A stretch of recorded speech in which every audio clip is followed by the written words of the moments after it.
Hello guys, ഇന്ന് ഞാൻ എൻ്റെ വീട്ടിലേക്ക് വന്നപ്പോൾ എൻ്റെ നാത്തൂൻ സ്പെഷ്യലായി പോർക്കും ചേനിട്ട് വെക്കാൻ പോവാണ്. ഞാൻ വരുമ്പോഴേക്കും അവൾ പോർക്ക് ഈ മഞ്ഞൾപ്പൊടി ഉപ്പൊക്കെ ഇട്ടിട്ട് കുക്കറിൽ നല്ലോണം വേവിച്ച് വെച്ചിട്ടുണ്ടായിരുന്നു. അതുപോലെ എല്ലാം അരിഞ്ഞും വെച്ചിട്ടുണ്ടായിരുന്നു.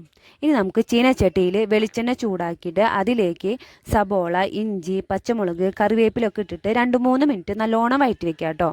അതിനുശേഷം 1 ടീസ്പൂൺ മുളക് പൊടി, 1 ടീസ്പൂൺ മഞ്ഞൾപ്പൊടി, 2 ടീസ്പൂൺ മല്ലിപ്പൊടി, 1 ടീസ്പൂൺ മസാലപ്പൊടി, 1 ടീസ്പൂൺ കുരുമുളക് പൊടി ഇവയെല്ലാം കൂടി ചേർത്ത് നല്ലോണം പച്ചമണം മാറുന്ന വരെ നല്ലോണം വഴറ്റുക.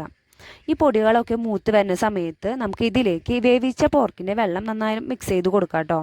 അതിനുശേഷം നന്നായി കുറുകി വരുമ്പോൾ ഈ വേവിച്ച പോർക്ക് ഇട്ടിട്ട് ആവശ്യത്തിന് ഉപ്പൊക്കെ ചേർത്തിട്ട് നല്ലോണം ഇളക്കി കൊടുക്കുക.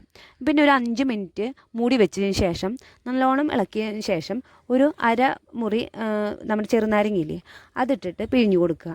ഇപ്പോൾ പോർക്ക് നല്ലോണം വെന്ത് വന്നിട്ടുണ്ട്. ഇതിലേക്ക് കുറച്ച് മല്ലിയില അരിഞ്ഞിട്ട് നല്ലോണം ഇളക്കി കൊടുക്കുക. ഒന്നും കൂടി തിളച്ച് വന്നതിന് ശേഷം നമുക്ക് അടുപ്പത്തുനിന്ന് മാറ്റി വയ്ക്കാം. വളരെ സിമ്പിളായിട്ട് ഉണ്ടാക്കാവുന്നതാണ് കേട്ടോ. നല്ല ടേസ്റ്റ് ഉണ്ട്, അടിപൊളിയായിട്ടുണ്ട്. അപ്പോൾ നമുക്ക് മറ്റൊരു വീഡിയോ ആയിട്ട് കാണാം. ബൈ.